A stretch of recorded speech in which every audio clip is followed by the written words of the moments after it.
Narada Bhakti Sutra. Narada Bhakti Sutra. Sutra number 1.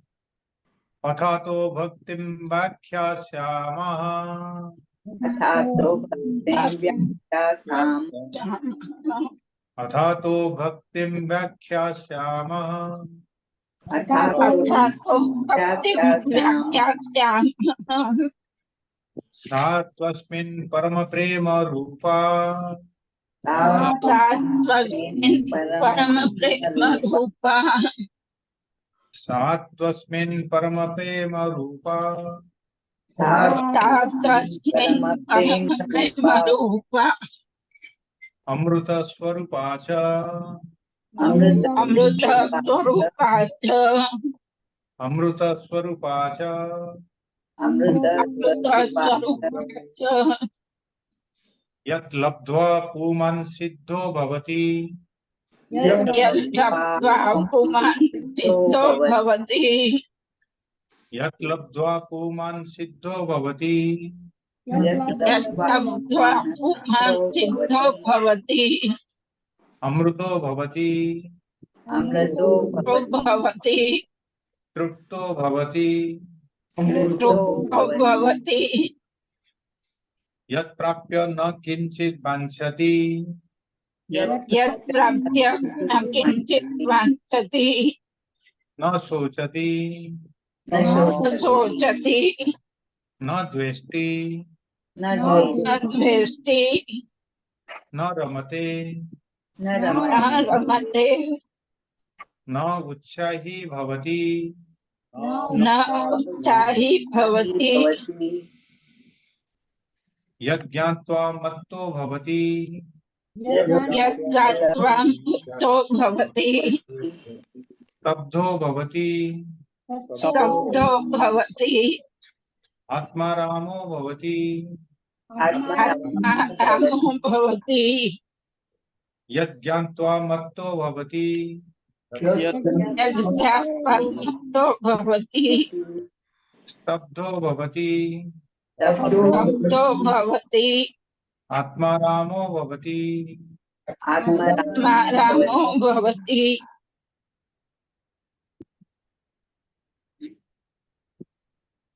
Hari Om. Today we are discussing Narada Bhakti Sutra. In the beginning only, he says, we are Bhakhyasama, Bhaktin Bhakhyasama. Athato Bhaktin Bhakhyasama. We are expounding the doctrine of devotion. Okay. Devotion is what? Is love. But not love of anything, anytime. Is the love of the higher, love of the Lord is devotion. You can love anybody. That is not devotion. That is worldly love. But love for the Lord is devotion. So in this text, Devarsi Naraji expounds the doctrine of love or bhakti, which is not only his way of expression, which includes many other rishis and munis who have given their way, they have given their mata opinions, how this love is explained. So we are now in the sutra number 6, where we have seen yat gyantva matto bhavati, stabdo bhavati, atmaramo bhavati. Having known which means this devotion itself. Matto bhavati. The man gets intoxicated. And stabdo bhavati. He becomes silent. And atmaramo bhavati. He enjoys himself within himself.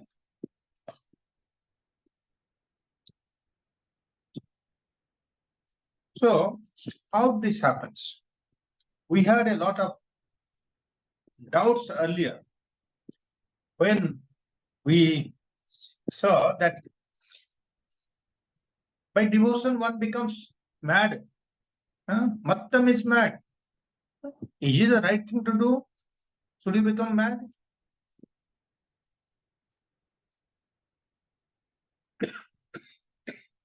If not mad, becomes a drunkard, intoxicated, as if a person who is having these drinks and he doesn't know what he's doing and he's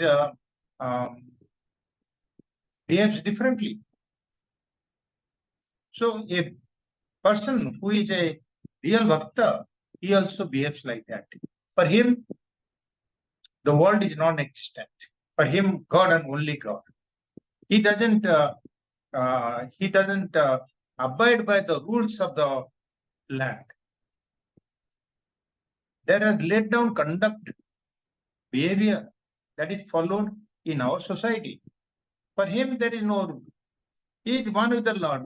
These are all man-made rules. Why he should obey? What he is thinking, his mind is always with the Lord, so he is intoxicated with that thought. But that intoxication, he is free. He is free from all the defects of the world and all the side effects of the world. Because he is not bound by the rule of the game of the worldly rules. I give you the example of the devotee of Sri Ramakrishna. His name was Girish Ghosh. He was actually a drunkard. He came to Bhagavan Ramakrishna and he said, this is the love. If you get intoxicated, then you will surpass everything. And he became a true devotee also.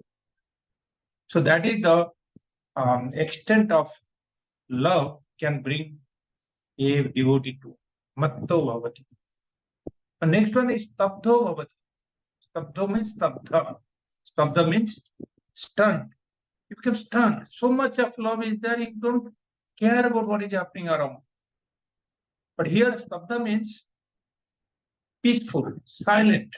Sometimes, you may have observed that some people get drunk and either they make too much of noise and keep shouting, singing like that, or they become very silent. So here, the Sabda is silence, peaceful. When the person is silent, either suppose you are in a congregation with the friends and in a group, so discussion is going on. So if you know the subject well, you'll talk with them. You'll come out with arguments. But if you don't know the subject, if you're ignorant, then you'll become silence.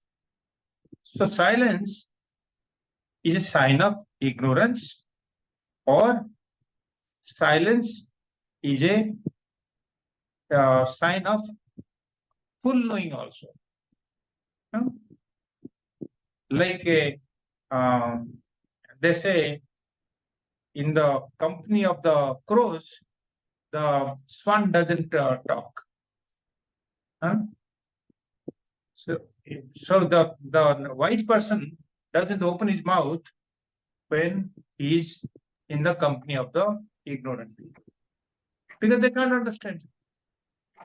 If the other way also it happens, if he is an ignorant person, then he becomes silent, because if he opens his mouth, his ignorance will be exposed. So this silence can be his ignorance, his helplessness, his hopelessness. But silence also can be of knowledge, jnana. This silence, this stabdha, means that something need to be done. What happens when the mind is devoid of any desires? There is no desire left. You know, when you are really truly in love with the Lord, you are then you don't desire anything. Only Lord and Lord. Bhagavani Bhagavan Sir. He forgets about the world. Even sometimes, you know, the ladies, they um, uh, they become so immersed in love with the Lord, bhakti, they forget to cook also. They forget to feed their children also. घर में खाना बनाए कि नहीं बनाए पता नहीं है. Then they'll ask for food from the Hare Krishna temple. So, see, nothing stops. The world moves on. Bhagavan is so gracious that he provides for everything. If you fall in love with him, he will find a way to support you. But when there is no desire, when there is no worldly desire, and when there is no spiritual desire also, see, in a bhakta, he is not looking for achieving anything by bhakti. He is only looking for what? Me and my Bhagavan. That's all.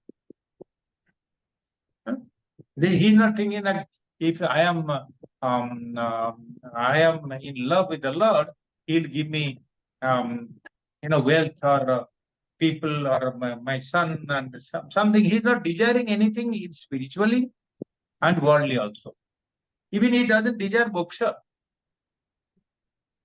There is only love for the one is absolute. There is nothing more than that. When love reaches that level of ecstasy, that fulfillment, the person becomes silent. There is no more need, there is no more want, there is no more desire, no kamana. No kamana in the worldly sense, no kamana in the spiritual sense also. So this is stabdha bhavati. Then he says, Atma Ramo bhavati. Atma Rama. Rama means Ramate iti Rama. So Atma Rama means he revels in himself. Himself means the self. Self means Atma. Atma is what? Existence, consciousness, bliss. Bliss is Ananda. So the person essentially is Ananda Swarupa. All of us have gone through that. We know that I myself is Ananda Swarupa. I don't need anything else, any objects of the world or the people of the world to be happy. I become happy, joyful. I dance with joy within. When I give up the worldly pleasures, I give up the desires to derive the worldly pleasures from the objects of the world. I renounce, I refuse to derive happiness from these worldly objects. When my love is for the worldly objects subsides, not objects only, objects and beings also, the people also. My daughter will come and she will say, hello, Papa, I love, and all that. That means that is a love, there is a happiness. You are not looking for that also. Not worldly people also. I stay with my family or I'll have a get together with family and I'll derive happiness. That longing is also not there. If it comes, it comes. If not doesn't come, it's not there. Sometimes people travel from one place to another just to meet a family member because we think by meeting the family member, I will derive happiness. In the same way, the objects. I think if I buy this object, then I'll be happy. These are all worldly objects. objects and beings. When I don't consider that these objects and beings cannot give me pleasure, cannot give me happiness, my Ananda is from within because I am Ananda Swarupa. Then what you are depending on? You are one with the Lord. When the worldly desires are fulfilled or renounced, sometimes you can have the worldly desires, you have fulfilled the desires, after that you don't need anything, that is one way. Or you have renounced the desires, I don't need anything more, giving up. In that state, he finds unbounding joy in himself, within himself. You can try it out. If you do not put your mind into the worldly things, objects and beings to give you happiness, then you will be able to feel happy from within. And for that, love for the Lord is a stepping stone.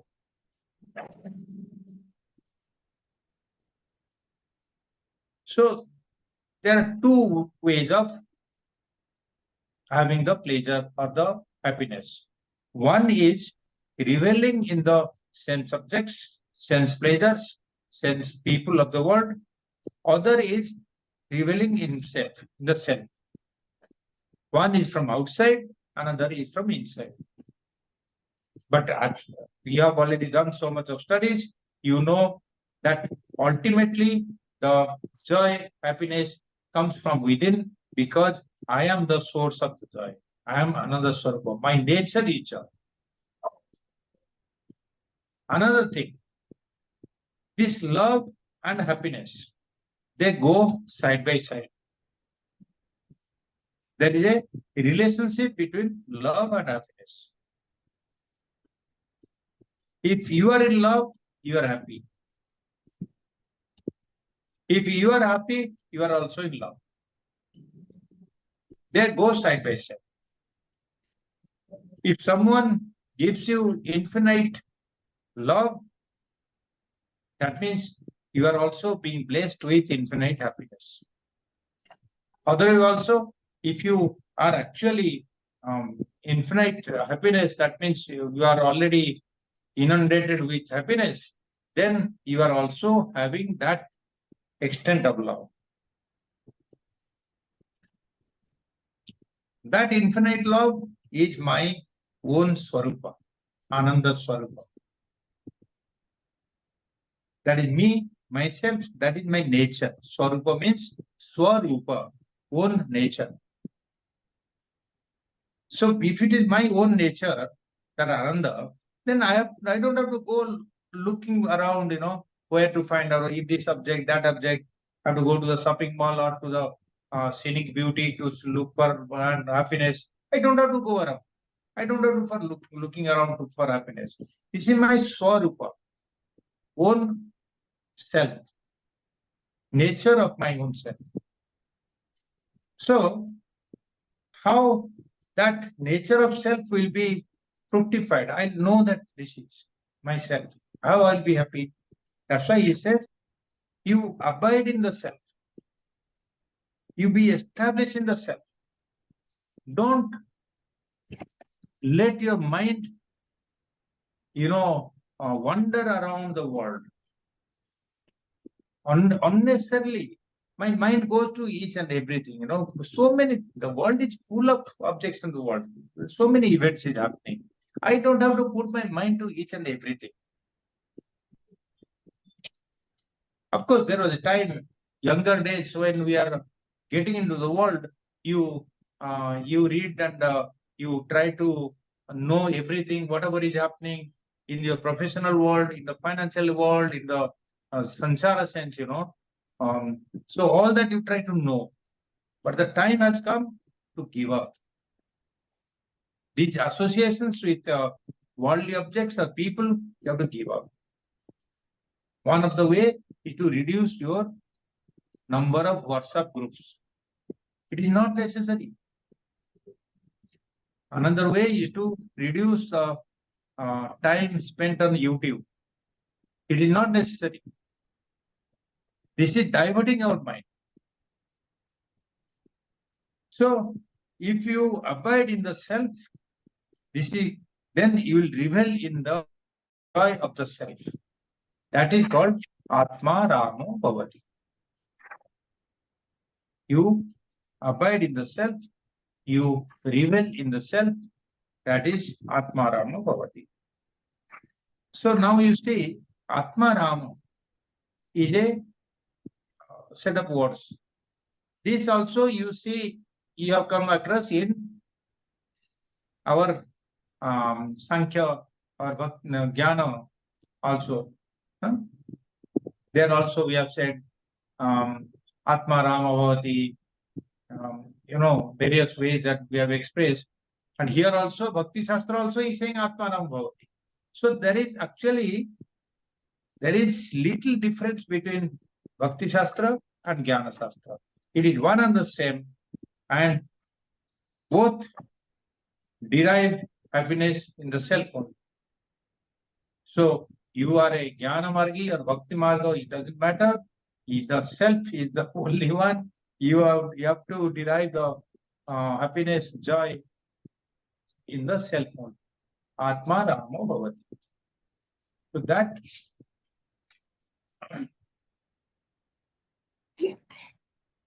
but you don't have to wait for the pinnacle of that bhakti. When you are totally immersed in the devotion, that stage-based devotion is not that you be one with the Lord, immersed in the Lord all the time. You don't have to wait till that time. The peak of devotion.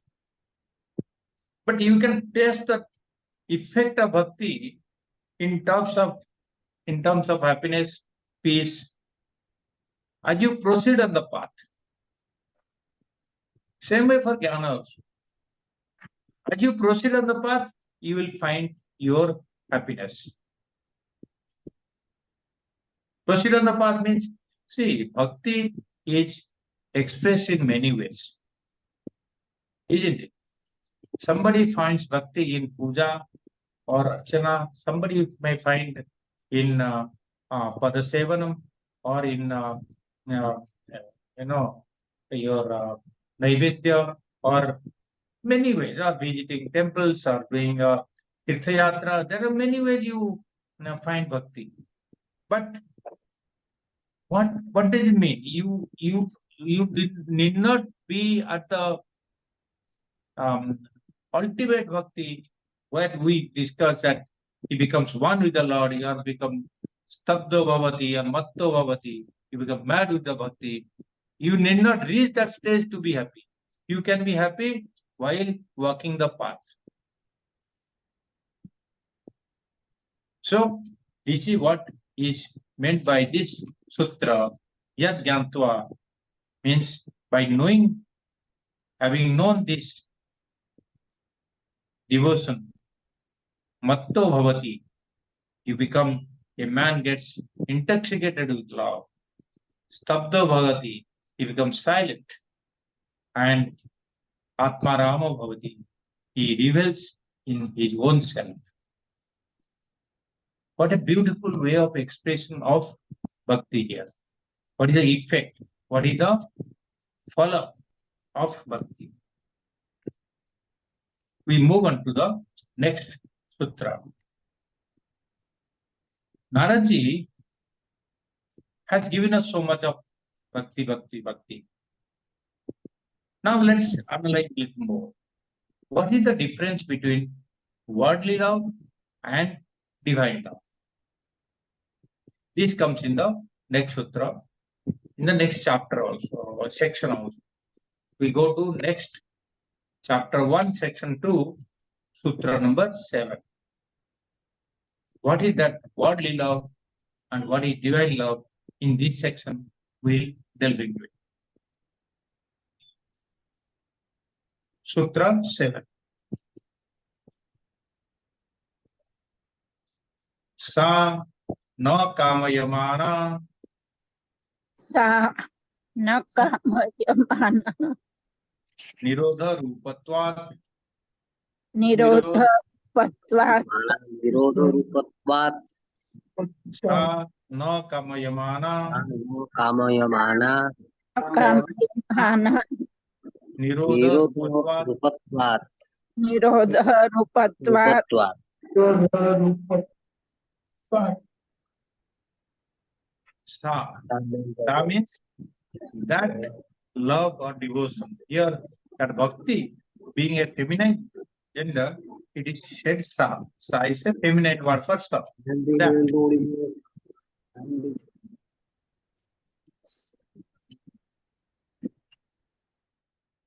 sa is a feminine word. That love or devotion.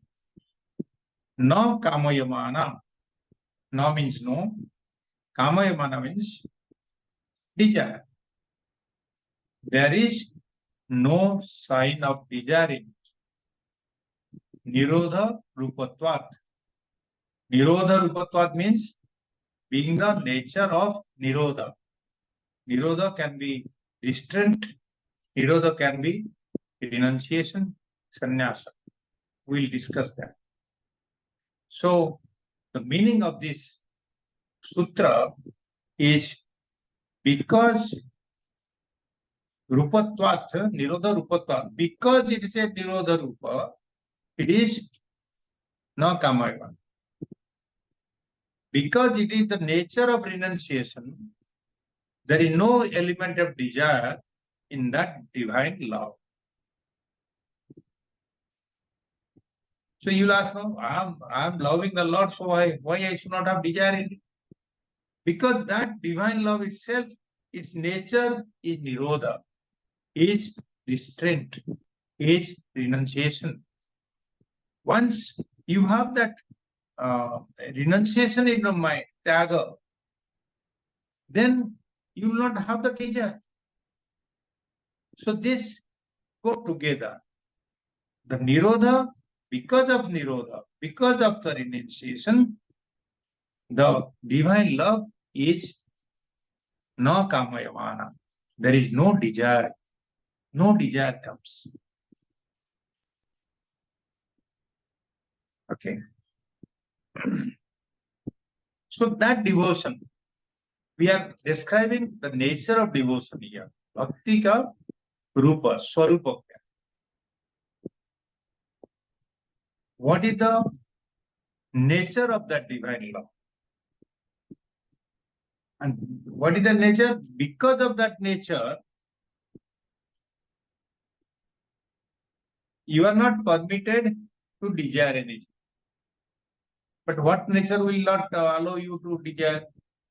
Is a $1,000,000 question.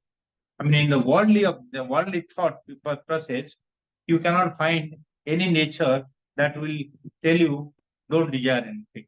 Because we are not used to the term no desire. Desirelessness is not anywhere in the transactional world.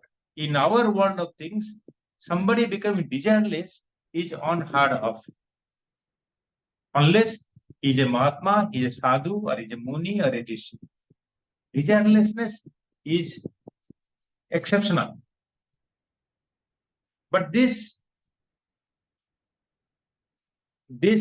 nirodha rupa, because its nature is nirodha,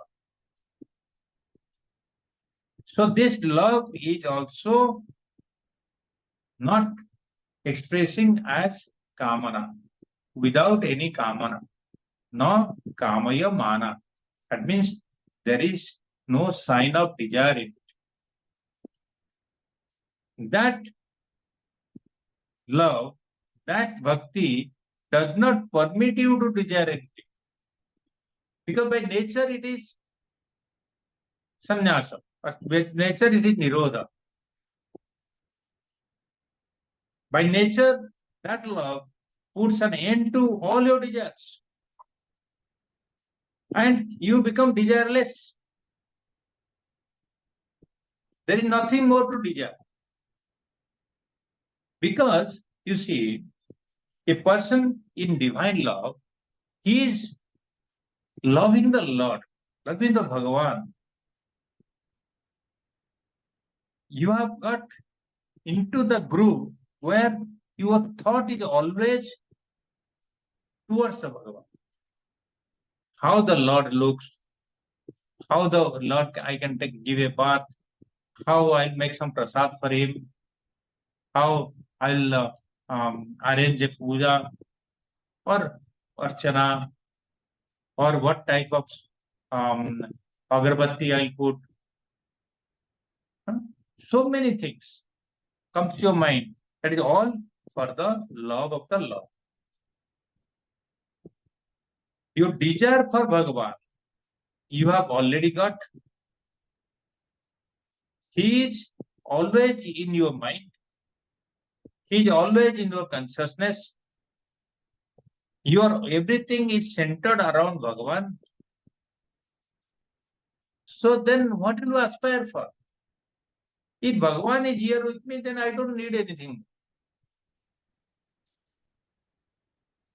Because in a world, in a transactional world like this, it is said that what you don't have, you want it. Right? If you don't have something, you desire to have it.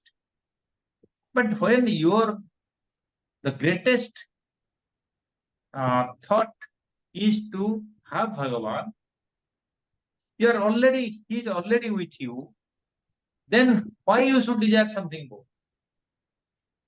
This is called apraptasya chet praptapyam.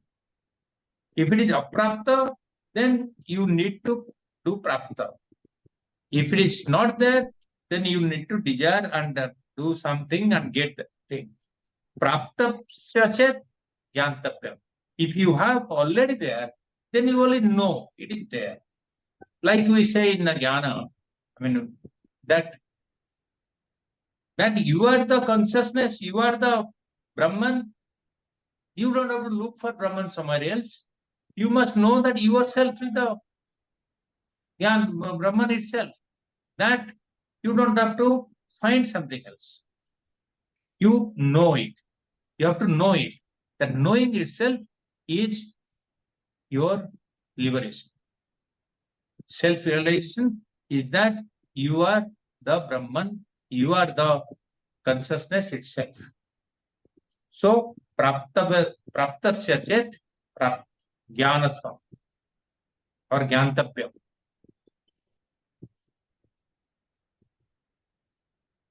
So, this nature of this love, nature of this bhakti is to give up, nirodha, restrain the kamanas, restrain or renunciate the kamanas.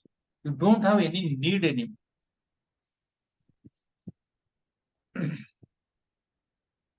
It prevents your mind to wander in the world. It stops you from thinking of more and more things. It lets you or prompts you to give out more, serving more people. It makes you to let go of things, not to acquire more things. Unlike worldly love, which makes you to desire the world, desire the objects of the world, desire the companion of the people of the world, desire what you like. Here, your mind doesn't desire to wander into the world, but your thought wanders not to the object of the world, but to the Bhagavan himself. So whenever you are, most of the time, your thought will be centered around the Lord. Like Sri Ramakrishna, whatever was happening, Ma Kali. If something happens, Ma Kali did it. Something doesn't happen, she also did. So your desires are not wandering the world of objects, but your desire is going towards the Lord. So Bhakti Mata says, you don't need to desire anything more of the world, but you have everything, whatever you wanted, you have in this Bhagavan himself. That is Parama Bhakti. So that's why when that Bhakta has become so paripakva, he is so matured in Bhakti, he doesn't need anything more. He is self-sufficient. He is Atma Trupta, Atma Rata, Atma Krida. These are the words used in Vedanta. Atma Trupta, Atma Rata, Atma Krida. He exports himself. He doesn't require another sports to be happy. He satisfied himself. So here, the bhakti also like that.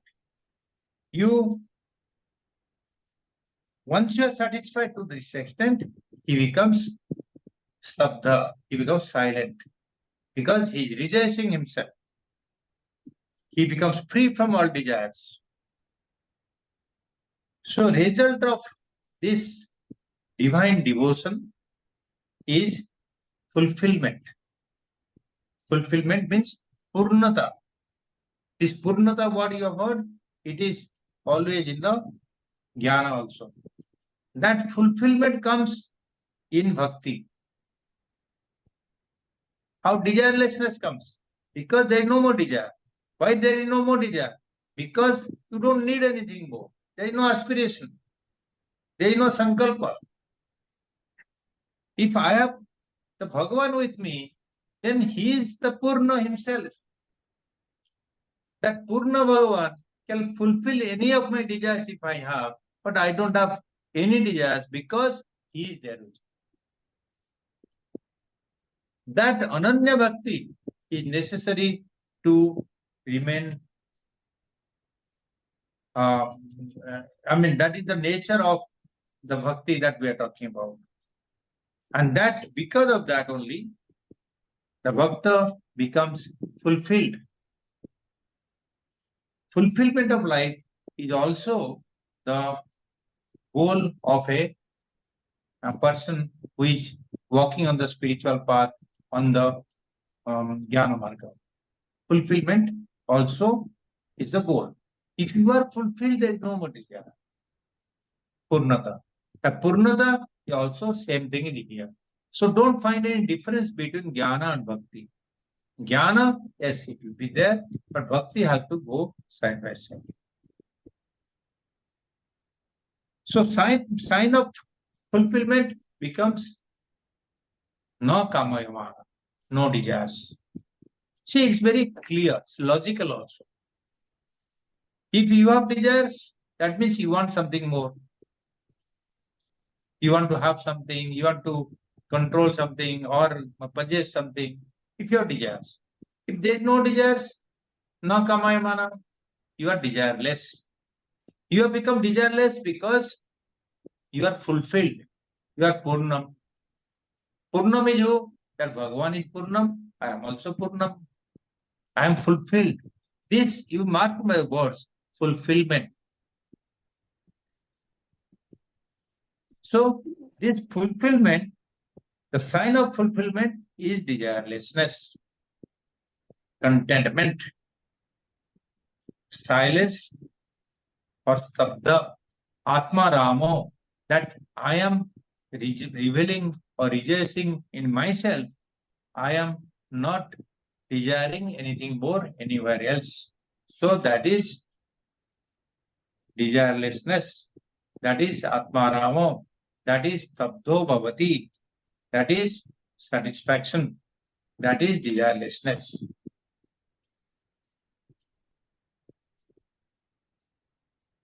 So Bhagavan says, you love me or the world. Tell me, you decide for yourself. A bhakta, he asks the bhakta, you tell me, you love me or you love the world. You have to make a choice. You love the creator or you love the created. See, world means what? Jagat. Jagat is created by whom? Jagat Karta, Bhagavan. So you love the creator, the Bhagavan, or you love the created, the Jagat. So when you love the world, you are in worldly love.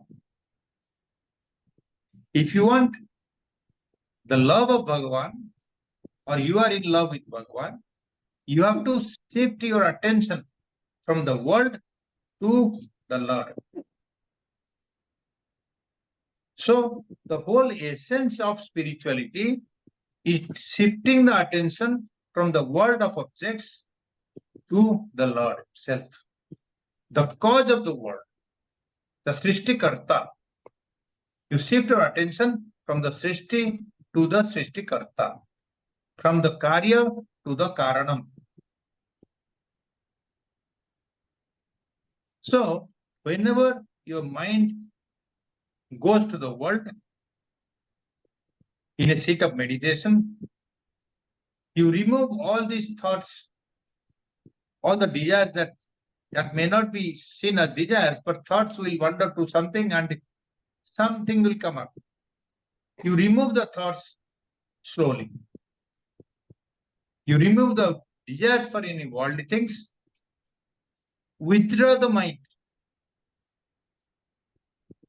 from the worldly objects and fill it with the thought of God. How do you do? This is what it now. You take out the worldly thoughts and fill up with the devotional thought. You don't see the in those time of dhyana or in time of upasana, you don't think of the laddu as a sweet to eat, but you see the laddu as a prasad to Bhagavan. Only shifting. Laddu remaining the same. You are shifting your attention as this is a object of eating or is an object of offering to the Lord.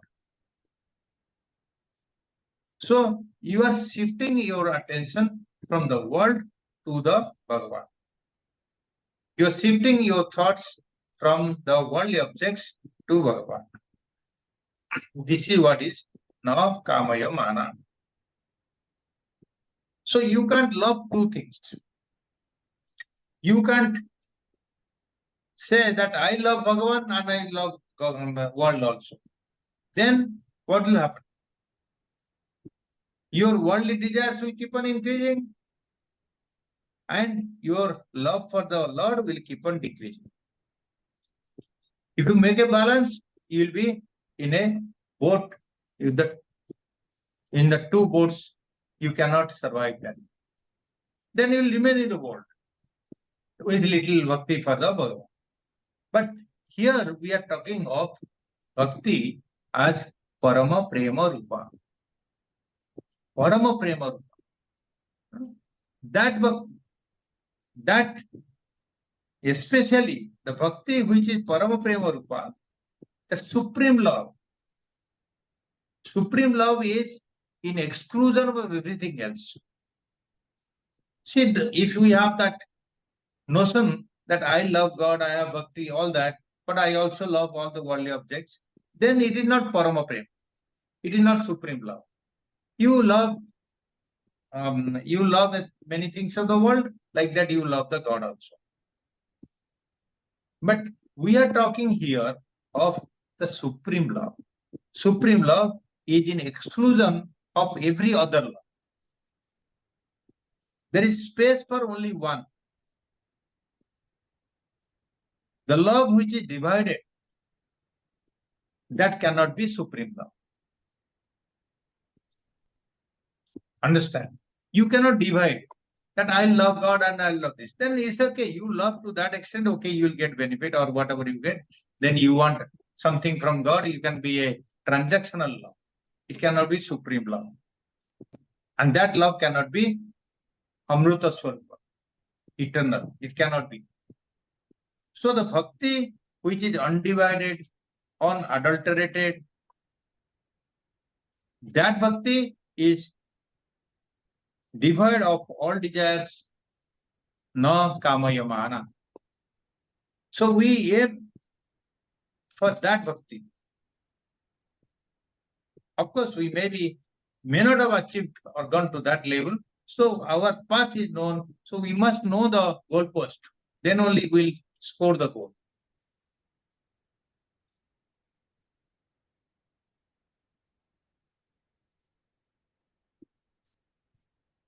See, this bhakti also goes against the norms, against the rules of the world, against the rules of the scriptures also. How it is. See, when Prahlada, and you know the story of Prahlada, how he was in love with the Lord and he was always Vishnu, Vishnu, Hari, Hari. Then Bhagavan appeared and his father was not liking that. So he went against his father. Normally you say what? Pitru Devo Bhava. But here he went against that statement, that Vedic statement, that Pitru Devo Bhava, that he went against that. And then he loved God so much that he gave so much of priority to the love for God is that he neglected the Vedic statement that Pitru Devo Bhava.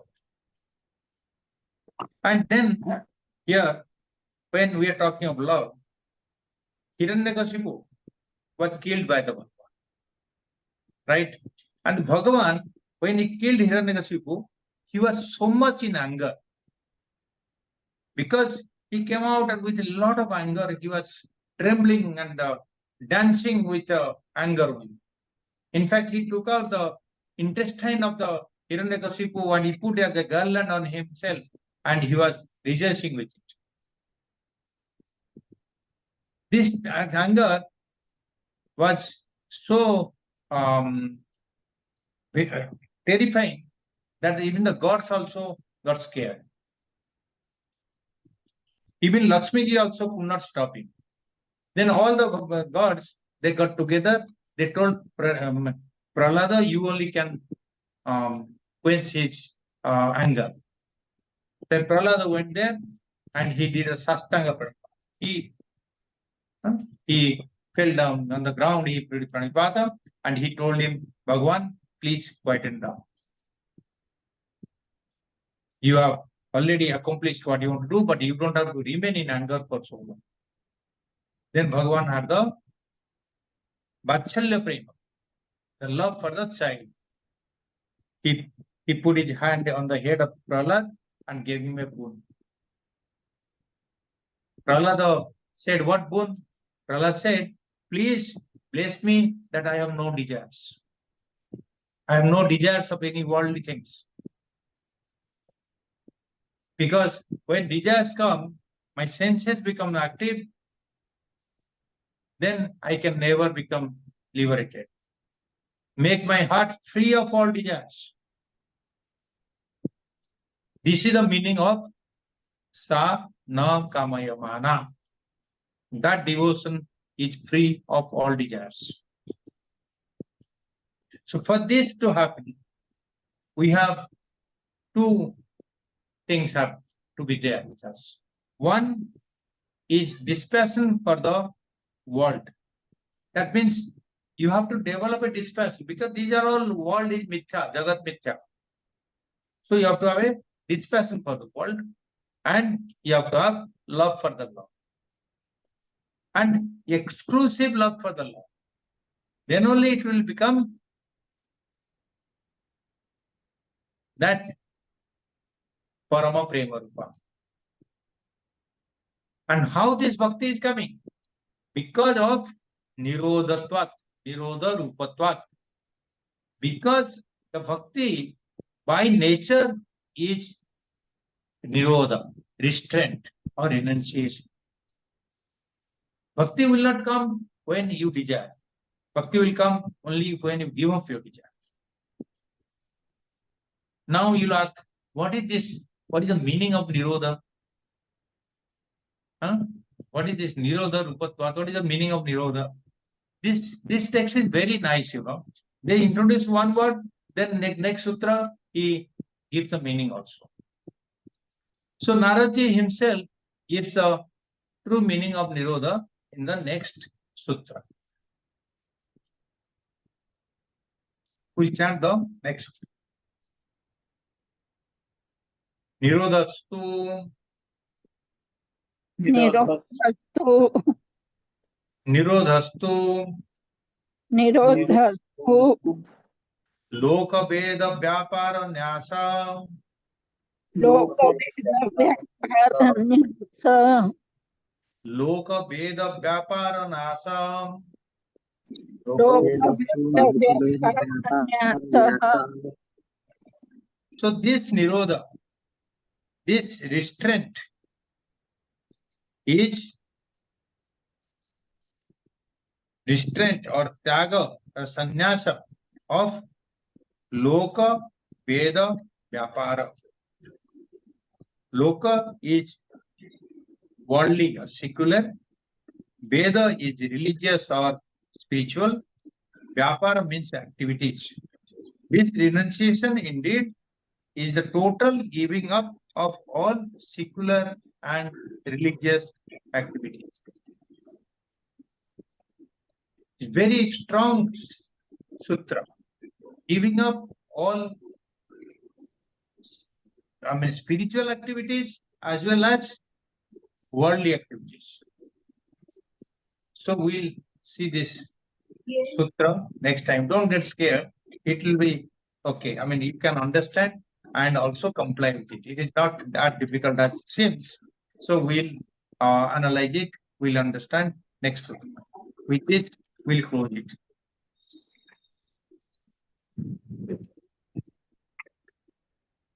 Any questions on this? Anything that you want to know? So these two sutras that I did, 2 or 3 sutras I talked to you. Yadgyantva matto bhavati, stabdo bhavati, atmarama bhavati. And the next one is sa na kamayamana, nirodha rupatvat. These 2 sutras that we did. Is there any doubts that I can take out? No doubt. See, can't you not be in samsara and be a bhakta? Because bhakta has to be only in the samsara. A sansari can also be a bhakta. Or is it necessary that if you wanted to become the bhakta, you have to abandon the samsara? He can also become Atto, as you say, Ramakrishna. He can also become